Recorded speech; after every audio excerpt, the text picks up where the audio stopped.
Hi అండి. నమస్తే. నేను మీ రమ్య. వెల్కమ్ బ్యాక్ టు విహామిక్కు క్రియేషన్స్. ఈరోజు వీడియోలో మనం చిక్కుడుగాయ ఫ్రైని ఎప్పుడు ఒకేలా కాకుండా ఈసారి కొంచెం కొత్త విధంగా ఎండుమిర్చి పొడితో ఎలా చేయాలో చూసేద్దాం. ముందుగా ఒక పావు కిలో చిక్కుడుగాయలను తీసుకొని నారలంతా తీసి చిన్న చిన్న ముక్కలుగా కట్ చేసి పక్కన పెట్టుకోవాలి. అలాగే కావలసిన ఉల్లిపాయలు, పచ్చిమిర్చి, కొత్తిమీరలను కట్ చేసి పక్కన పెట్టుకోవాలి. ఇప్పుడు ఒక గిన్నె తీసుకొని అందులోకి చిక్కుడుగాయలను యాడ్ చేసుకొని 1.5 కప్పు వాటర్ని యాడ్ చేసుకోవాలి. చిక్కుడుగాయలను ఎప్పుడు కొన్ని వాటర్ని యూజ్ చేసి దగ్గరికి ఉడికించుకోవాలండి. చాలా వాటర్ని యూజ్ చేసి ఉడికించుకుంటే అందులోని పోషకాలన్నీ పోతాయి. అదే కొన్ని వాటర్ని యూజ్ చేస్తే పోషకాలు ఏమీ పోకుండా కర్రీ అనేది రుచిగా ఉంటుంది.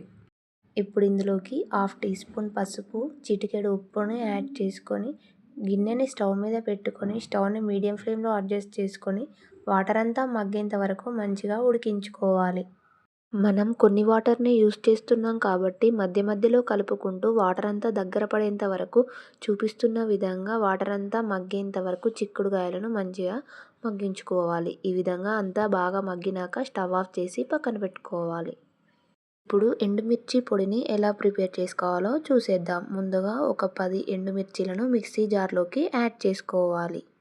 ఇప్పుడు ఇందులోకి 10-12 వెల్లుల్లి రెబ్బలు, 1 టీ స్పూన్ జీలకర్ర, 1 టీ స్పూన్ పుట్నాల పప్పుని యాడ్ చేసుకోవాలి. మీరు కావాలంటే పుట్నాల ప్లేస్లో వేయించిన పల్లీలనైనా ఎండు కొబ్బరినైనా యూజ్ చేయొచ్చు.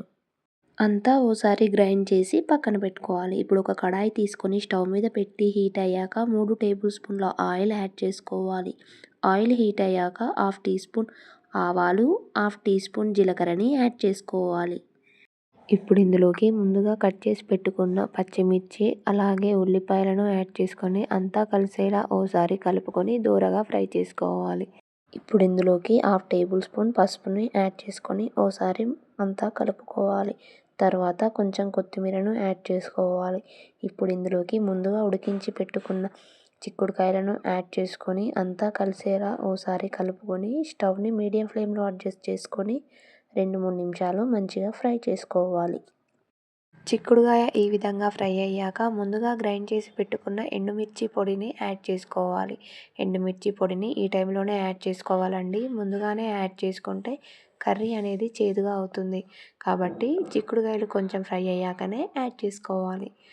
తరువాత 1 టేబుల్ స్పూన్ సాల్ట్ని యాడ్ చేసుకొని అంతా కలిసేలా ఓసారి బాగా కలుపుకొని స్టవ్ని మీడియం ఫ్లేమ్లో అడ్జస్ట్ చేసుకొని 2-3 నిమిషాలు గిన్నె పైన మూత పెట్టుకొని మంచిగా మగ్గించుకోవాలి. 3 నిమిషాల తర్వాత మూత తీసి చూస్తే ఈ విధంగా కర్రీ నుండి ఆయిల్ సపరేట్ అవుతున్నప్పుడు కొంచెం కొత్తిమీరను యాడ్ చేసుకొని మరోసారి అంతా కలుపుకుంటే ఎంతో టేస్టీ అయిన పుష్కలంగా పోషకాలు కలిగిన చిక్కుడుగాయ ఎండుమిర్చి ఫ్రై రెడీ. ఇది వేడివేడి అన్నంలోనికి, చపాతీలోనికి, రోటీస్లోనికి ఎంతో రుచికరంగా ఉంటుంది. ఈ విధంగా మీకు నచ్చినట్టయితే మీరు ఓసారి ట్రై చేసి మీ ఫీడ్బ్యాక్ని మా కమెంట్లో చెప్పండి. ఇలాంటి మరిన్ని రెసిపీస్ కోసం మా ఛానల్ని తప్పకుండా సబ్స్క్రైబ్ చేసుకొని మీ ఫ్రెండ్స్ అండ్ ఫ్యామిలీకి తప్పకుండా షేర్ చేయండి. Thank you for watching our video.